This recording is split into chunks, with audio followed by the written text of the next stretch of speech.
Hello नमस्ते सबैजनालाई welcome back मेरो फेरि नयाँ भडकमा। आज पनि म साइकल लिएर जियोस् हाम्रो सिटीतिर घुम्न आइरहेको छु र यति बेला म अहिले चाहिँ ट्राफिकको लाइटमा चाहिँ अडिरहेको छु र अब म सिटी लगभग नजिक आइपुगेको छु घरबाट चाहिँ। घरबाट भिडियो चाहिँ बनाउन अलिकति पाएन। त्यो बाँकी कुरा सबैजना सन्चै हुनुहुन्छ होला होइन। धेरै दिनपछि फेरि म भ्लगमा आएको छु र मेरो लाइट पनि खोल्यो। म जान्छु अब तपाईँहरूसँग बोल्दै पनि छु होइन। अहिले चाहिँ मैले साइकलमा भ्लगिङ स्टार्ट गरिरहेको छु। यो मेरो नयाँ एक्सपिरियन्स हो। कोरियामा चाहिँ साइकल लेन अब जेस धेरै ठाउँमा साइकल लेनहरू हुन्छ, त्यही भएर अलिकति सजिलो पनि छ क्या साइकलमा हिँड्नलाई, सेफ्टी पनि छ। त्यही भएर अहिले साइकलमा चाहिँ म कुदिरहेको छु। म चाहिँ आज तपाईँहरूलाई जो सुमालमा कोरियाको साइकल लेनहरू कसरी सरकारले छुट्याइदिएको हुन्छ, लेनहरू कस्तो खालको हुन्छ भनेर तपाईँलाई देखाउँ भनेर पनि साइकलमा आइरहेको हो। अहिले चाहिँ म बजारमा आइपुगेको छु र अलिकति अगाडि अब एकछिनपछि म खोलाको किनारमा पुग्नेछु र खोलाको किनारलाई चाहिँ कसरी सदुपयोग गरिरहेछ कोरियन सरकारले भन्ने कुरा तपाईँहरूलाई देखाउनलाई पनि म अगाडि गइरहेको छु है त।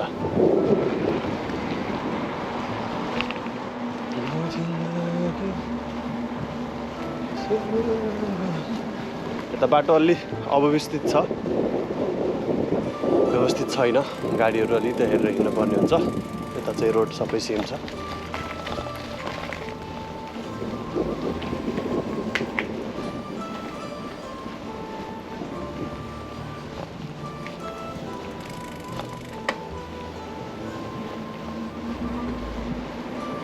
यहाँबाट सप्पल आएर मेन रोडमा निस्किन्छु अनि मेन रोडबाट फेरि साइडमा साइकलको लेन हुन्छ, साइकल लेनबाट जानुपर्छ है त।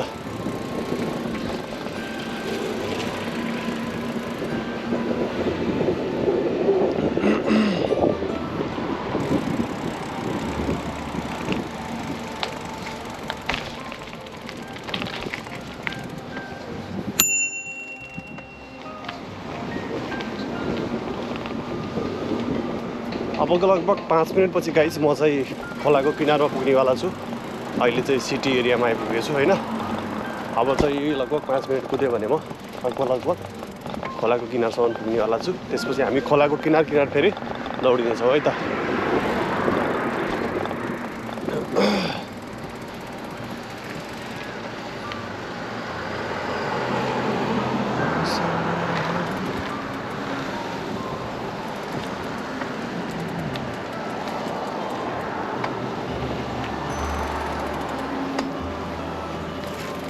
यताबाट औँलिनलाई छ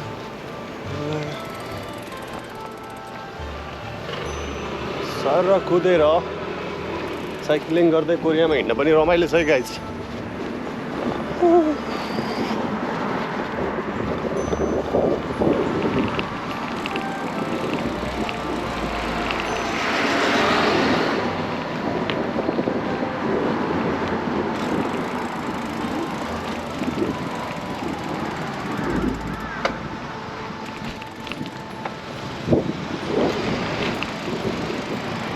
फेरि जाम कोरियामा ट्राफिक जाम। यति बेला म कोरियाको जस बाटोमा रोड क्रस गर्ने समयमा रेड लाइटमा उभिरहेको छु। भिडियो कस्तो आएको छ त्यति राम्रोसँग हेर्न पाएको छैन।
ओके गाइस, ल देख्न सक्नुहुन्छ तपाईहरुले म फाइनली आफ्नो यो खोलाको किनारमा साइक्लिङ गर्नलाई जियोस् आफू बसेको ठाउँको नजिकमा आइसकेको छु।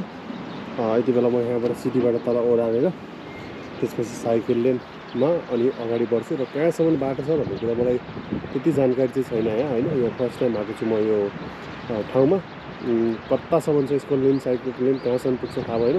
पहिला म यता माथितिर जान्छु अनि त्यसपछि हामी फेरि ब्याक टु ब्याक पछाडि होमतिर पछाडि यता तल्लोतिर चाहिँ जान्छु। अनि के कस्तो हुन्छ हामी अगाडि खोलाको सिनमा खोला कति सफा छ भन्ने कुरा तपाईहरुलाई देखाउँदै म अगाडि बढेँ है त। ओके गाइस, ल मैले चाहिँ साइकल यात्रा खोलाको किनार सुरु गरिसकेको छु। आउनुस् सबैजना हेरौँ कहाँसम्म छ है त।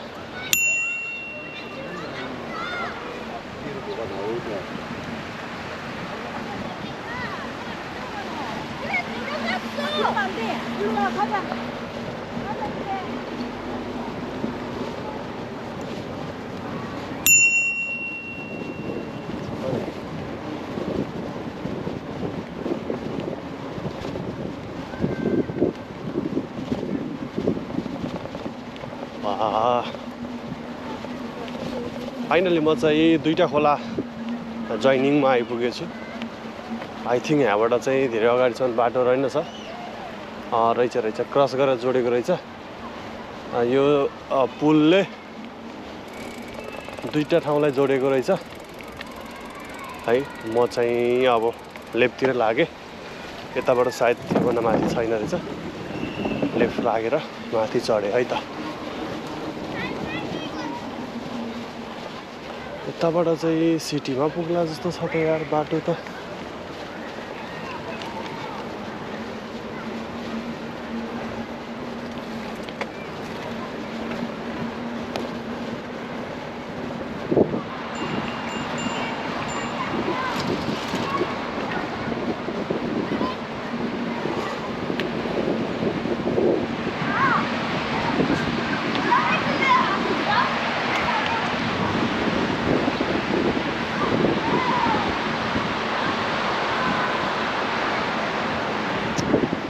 रमाइलो भइरहेछ है गाइस। साँझको टाइममा सक्क आएर साइक्लिङमा माथि गाडीहरू चलिरहेछ। म मुनि साइक्लिङ गर्दै आफ्नै पाडामा हिँडिरहेको छु। हल्का यो पुल मुनि आइरहेको छु।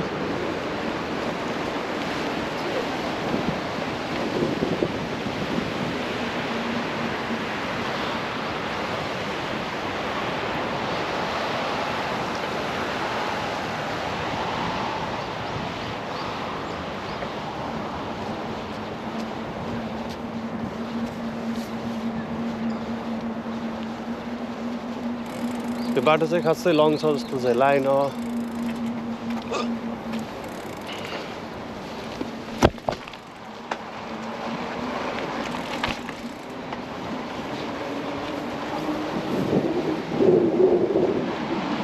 यताबाट मुनि छिरेर दामी बनाएर चाहिँ बाटो चाहिँ।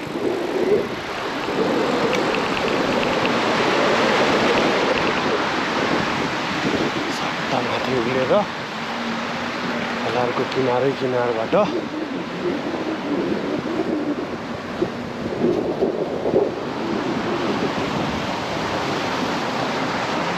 सामुन उक्यो।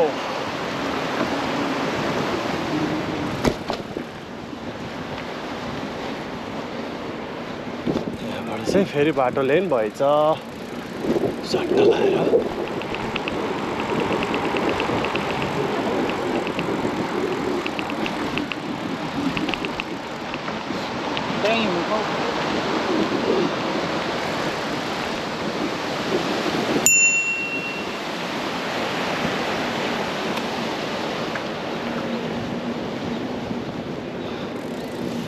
हल्का तलतिर सार्नु पर्यो हल्लिएर। गोप्रो पनि कता कता पुग्छ यार। फेरि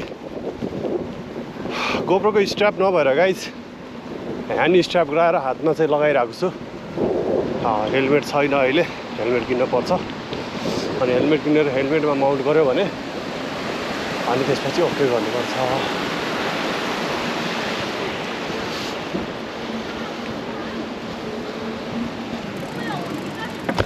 कति टाढासम्म छ भन्ने कुरा यो बाटो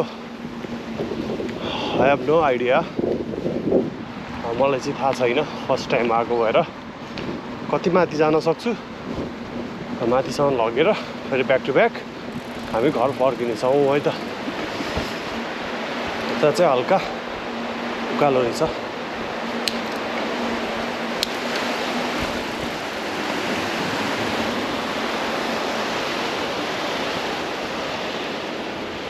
चेरीहरू सबै झरेर पात भइसकेछ।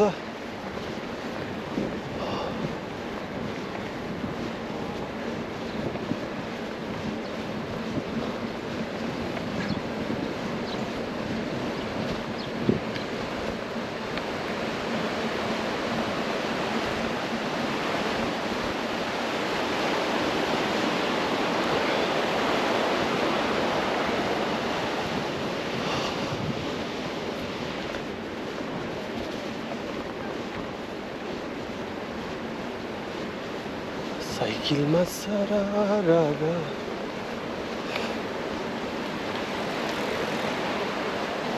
कुदाउ अलिअलि मान्छेहरू पनि छ।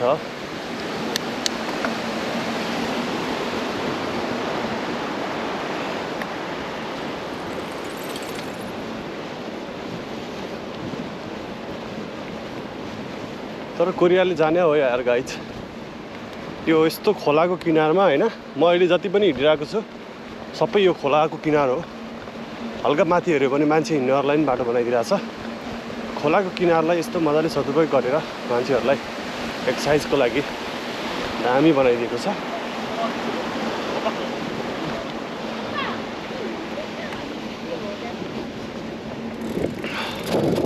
ल गाइज फाइनली म चाहिँ यो खोलाको अन्तिम बिन्दुसम्म आइपुग्यो।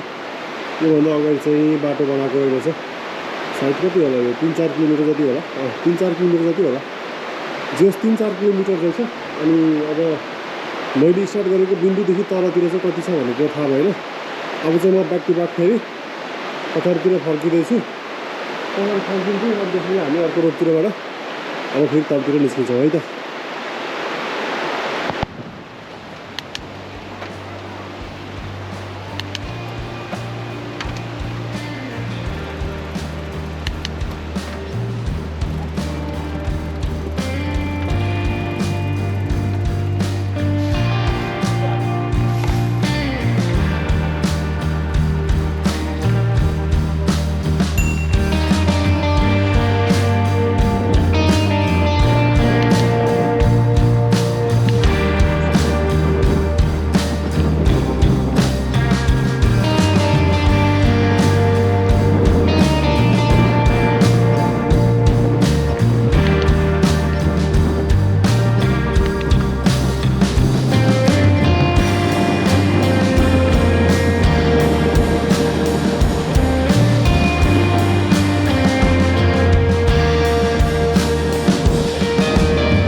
ओके गाइज, ल फाइनली अब म चाहिँ अघि मेरो स्टार्टिङ बिन्दुमा आइपुगेको छु। यहीँबाट मैले स्टार्ट गरेको थिएँ र माथि गएर चाहिँ म आइसकेँ। अब चाहिँ म यो तल जाँदैछु। हेरौँ तलतिर चाहिँ कतिसम्म तलसम्म बाटो बनाएको रहेछ थाहा छैन, तर पनि एकचोटि गइ हेरौँ है त।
ओके गाइस, फाइनली आज जोस् दामी एक्सर्साइज गरियो। लगभग 20 किलोमिटर जति राइड गरेँ होला मैले साइकलमा। अहिले चाहिँ फाइनली अब म मेरो घरको छेउमा आइसकेको छु। यताबाट अलि त अगाडिको भने चाहिँ यो चाहिँ स्कुल हो। यो हाम्रो कम्पनीदेखि अलि अगाडिको स्कुल हो। यो भर्खर बनेको नयाँ स्कुल हो। अनि त्यहाँ अगाडि हेर्नुभयो भने चाहिँ अगाडितिर पनि देख्न सक्नुहुन्छ। र फाइनली म चाहिँ अब रुम पुग्दैछु। रुम पुगेर अब नुहाइ गरेर रेस्ट गर्नुपर्ने हुन्छ। भोलिको लागि कुरा पनि जोस् कम्पनीको लागि तयारी गर्नु पर्यो, काम गर्नलाई तयारी गर्नु पर्यो। अब म कम्पनीतिर लाग्दैछु। साइकल अगाडि देख्न सक्नुहुन्छ हैन, साइकल देख्न सक्नुहुन्छ अगाडि। ओके ल, बाई बाई। आजको भ्लग कस्तो लाग्यो सबैजनाले कमेन्ट र लाइक कमेन्ट गरिदिनु होला, अनि प्रतिक्रिया पनि आफ्नो छोडिदिनु होला।